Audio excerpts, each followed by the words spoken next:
I know my Lord.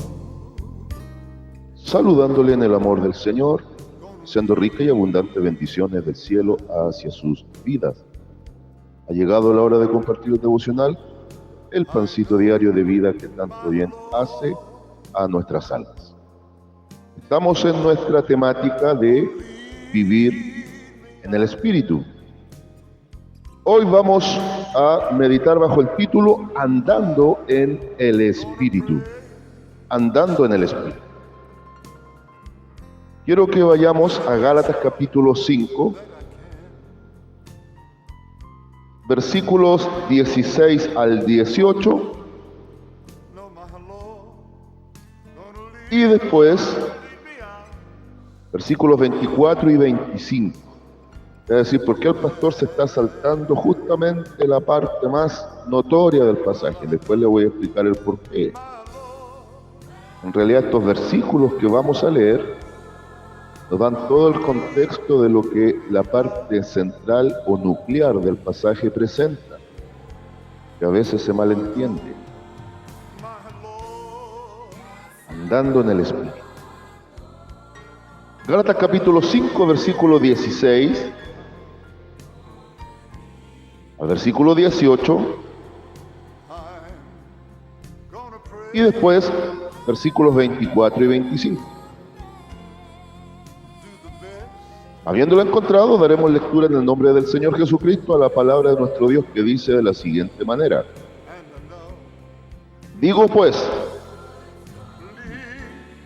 andad en el Espíritu, y no satisfagáis los deseos de la carne.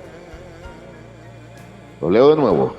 Digo pues, andad en el Espíritu, y no satisfagáis los deseos de la carne. Porque el deseo de la carne es contra el Espíritu, y el del Espíritu es contra la carne.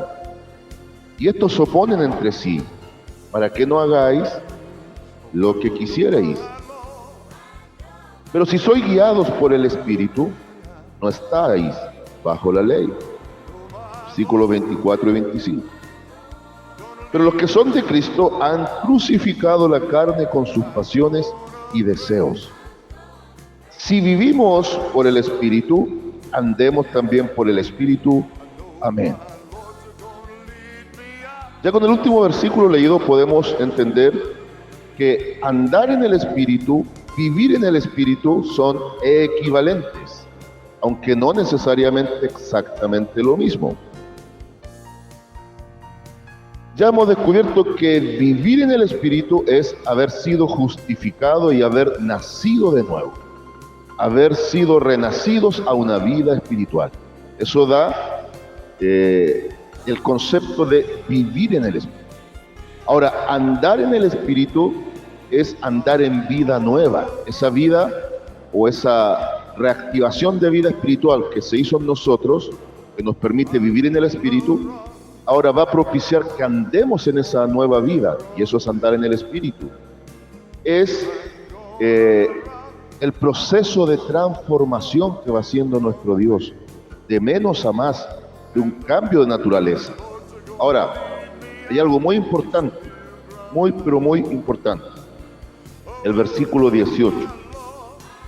Pero si sois guiados por el Espíritu, andar en el Espíritu es ser guiado por el Espíritu, y no estáis bajo la ley. Entonces, el andar en el Espíritu en esta nueva vida nos otorga una libertad, porque el capítulo 5 inicia esta sección Pablo escribiendo a la iglesia de que no se olviden que ahora en Cristo son libres, principalmente ¿de qué? Del yugo de la ley. La ley no era para salvación, era para evidencia y denuncia del pecado, pero no podía salvar. Y ahora en el Espíritu, que equivale a la gracia de salvación, sí estamos en nueva vida y condición de salvados. Como estamos en esa nueva vida, viviendo en el Espíritu, ahora caminamos en esa nueva vida, andando en el Espíritu, siendo guiados por el Espíritu Santo. Pero ¿cuál es el problema? La naturaleza humana, caída, corrompida, que Pablo le dice carne, entra en contradicción y en oposición directa a el Espíritu Santo que ahora nos ha capacitado con una vida realmente espiritual. Entonces, el Espíritu Santo en nuestro interior, guiándonos conforme a lo que la palabra dice, va a encontrar la oposición directa de la propia naturaleza humana que fue afectada y corrompida por el pecado. Y viene este contraste. Y es aquí donde a partir del versículo 19, el apóstol Pablo da un listado de 18 características de la naturaleza humana, a las cuales denomina obras de la carne. 18 características. Y después presentan 9 características del fruto en singular. Por ahí cada tanto se escucha a gente que enseña y a gente que predica hablar de los frutos, y eso es un error no menor, porque el apóstol Pablo en esta oposición entre carne y espíritu, entre naturaleza humana y obra del Espíritu Santo para guiar al que vive en él, dice en singular, el versículo 22, mas el fruto del Espíritu, y presenta 9 características que van desde el amor a la templanza, a ese equilibrio, a esa mansedumbre y ese dominio propio que va produciendo en el cristiano para contrarrestar la propia naturaleza que le caracteriza como humana, que va siendo transformada. Bien, entonces habla de 9 características de lo que el Espíritu Santo va haciendo en la vida de aquel que anda en el Espíritu, ese que es guiado, ese que ya no está sujeto a la ley, ese que está bajo la gracia, ese que está en condición de hijo de Dios, ese que ahora depende y es en esencia en Cristo por la obra del Espíritu Santo que lo va transformando. ¿Y qué produce esto? Versículo 24. Porque los que son de Cristo, ¿se acuerda que en Romanos decía que hay que estar en Cristo? Entonces note, estar en Cristo es vivir en el Espíritu, porque el Espíritu nos ha dado vida espiritual. ¿Se entiende bien? Y ahora dice, los que son de Cristo. Los que son de Cristo ahora andan conforme a Cristo. Vivimos en Cristo, porque Cristo nos dio vida a través de su Espíritu. Y ahora somos de Cristo porque andamos de acuerdo a los pasos que dio Cristo. ¿Quién nos guía? El Espíritu Santo. ¿Qué hizo? Nos libertó. Pero nos libertó para dejarnos dentro de un parámetro de mandamientos que hay que obedecer de acuerdo a su palabra. Entonces dice que estos que son de Cristo han crucificado la carne con sus pasiones y deseos. ¿Cómo se hace? En esta disputa entre la naturaleza humana corrompida que está siendo transformada versus la obra del Espíritu Santo que va produciendo un fruto que se llama santidad, porque ese es el fruto, la santidad, que tiene las características de amor, gozo, paz, paciencia, benignidad, bondad, fe, mansedumbre y templanza, que no las puede producir la ley. La ley solo le muestra a la naturaleza humana lo que Dios considera pecado.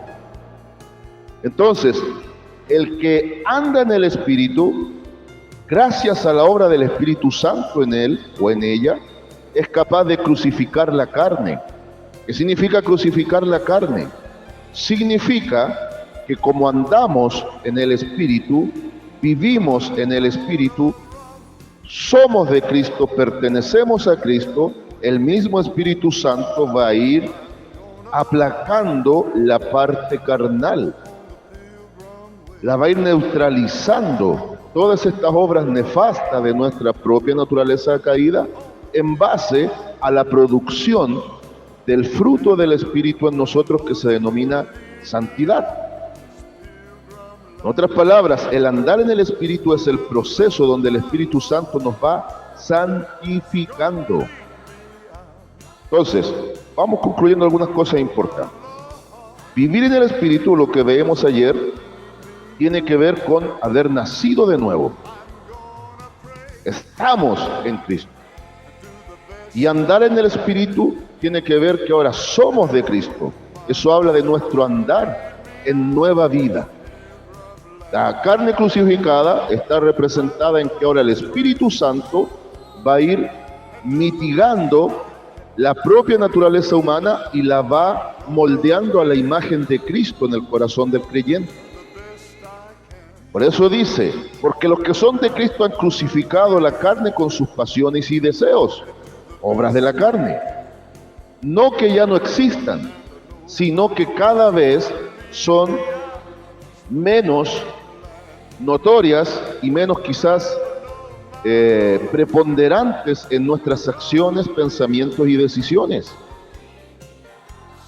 Y cierra el versículo 25 diciendo esto: si vivimos por el Espíritu, en otras palabras, si somos hijos de Dios, si realmente sabemos que hemos nacido de nuevo, si estamos en Cristo, andemos también por el Espíritu. En otras palabras, como les decía, si vivimos por el Espíritu, andemos también por el Espíritu. Si somos hijos de Dios, caminemos como hijos de Dios. Vivir equivale a ser hijo de Dios, vivir en el Espíritu equivale a ser hijo de Dios, y andar en el Espíritu es comportarnos como hijos de Dios, caminando en libertad de gracia, no en libertinaje del mundo, entendiendo que nuestra naturaleza está siendo transformada y disfrutando la nueva vida en Cristo conforme la Biblia la enseña y nosotros la ponemos en práctica en obediencia. Saludos de paz, amor y bendición desde Longaví a cada uno de ustedes.